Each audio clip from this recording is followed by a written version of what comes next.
But here's what else I hope you'll find here today, and that is inspiration. And who knows the mystery of inspiration? Why some people are inspired and some are not? You were inspired to get here, some were not. Who knows the mystery of that? I don't know. How come you made it? The rest of them didn't make it. We don't know what that mystery is. Some people turned it down. Some people said it costs too much. Some people said it's going to take too much time. Some people are too busy, right? A lot of different excuses why some are inspired to take advantage of something that comes to town. Others pass it up. We don't know the mystery to that. Here's what I call it: mysteries of the mind. And I just leave it at that. Some things I don't try to figure out. I take the simple approach now. Right? Some people do and some people don't. I mean, that's about as profound as my philosophy is.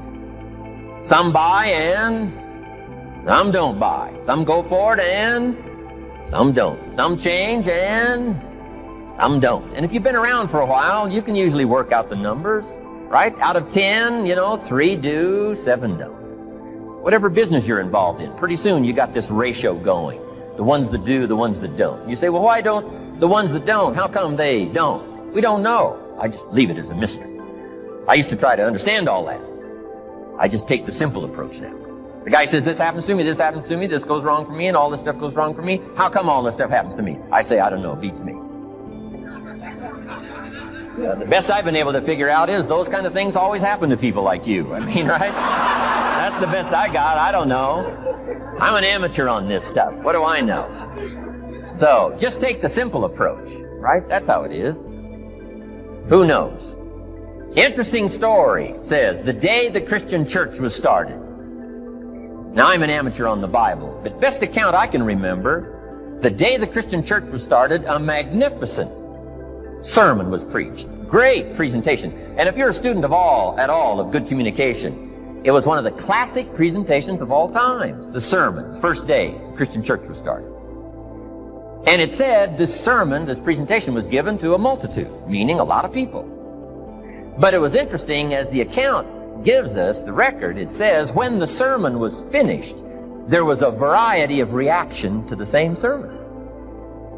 Isn't that fascinating? I find it fascinating.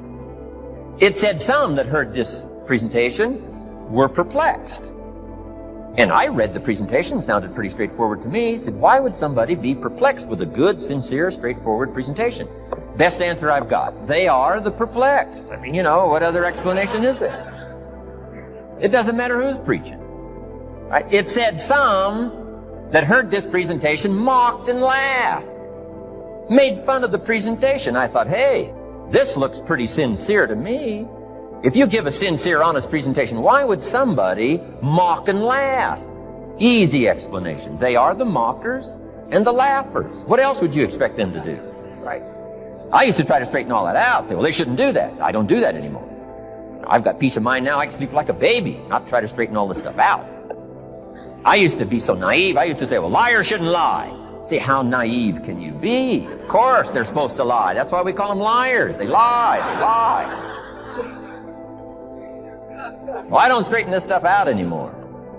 Anyway, it said some that heard this magnificent presentation didn't know what was going on. And they're usually easy to spot. They're usually saying, what's going on, right? I mean, they don't know what's going on. But interesting, right? A variety of reaction to the same sincere, honest presentation.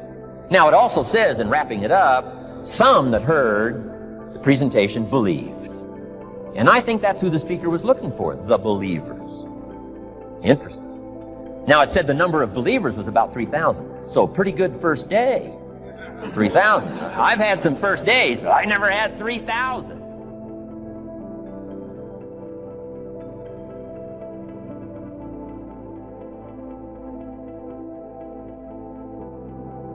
Over caution. Some people never will have much. They're too cautious. Now, you can also be too reckless, but you can also be too cautious. This is called the timid approach to life. And my caution was always the risk. Risk used to drive me right up the wall. I used to say, what if this happens? It's called the language of the poor. What if this happens? And on top of that, if this was to happen, look at the fix I'd be in. I better not try. I could always ace myself out. Then I'll tell you what changed my whole life when I finally discovered it's all risky. The minute you were born, it got risky. If you think trying is risky, wait till they hand you the bill for not trying. If you think investing is risky, wait till you get the tab for not investing. See, it's all risky. Getting married is risky. Having children is risky. Going into business is risky. Investing your money is risky. It's all risky. I'll tell you how risky life is. You're not going to get out alive. That's risky. The Englishman says, well, if that's the way it's going to work out, let's give it a go. Right, that's what it's for. Give it a go. Somebody says, yeah, but I'm looking for safety and security.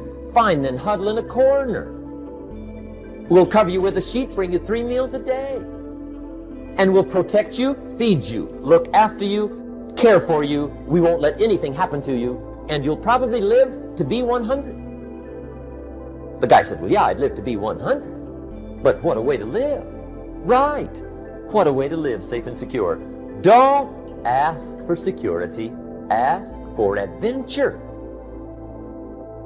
Better to live 30 years full of adventure than 100 years safe in the corner.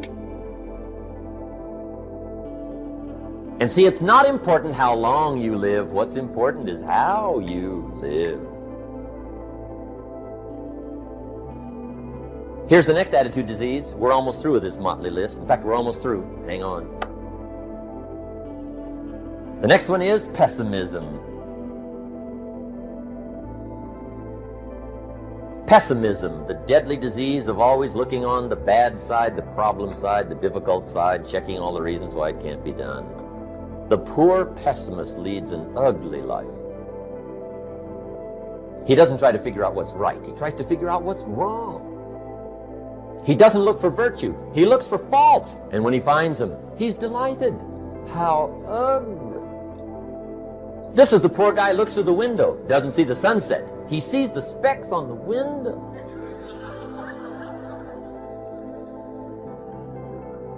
And this is the poor guy, right, who rushes up, takes such leave of his senses. This guy rushes up and he says, I've got 5 good reasons why it won't work. He's so dumb he doesn't know all he needs 1. He's got 5.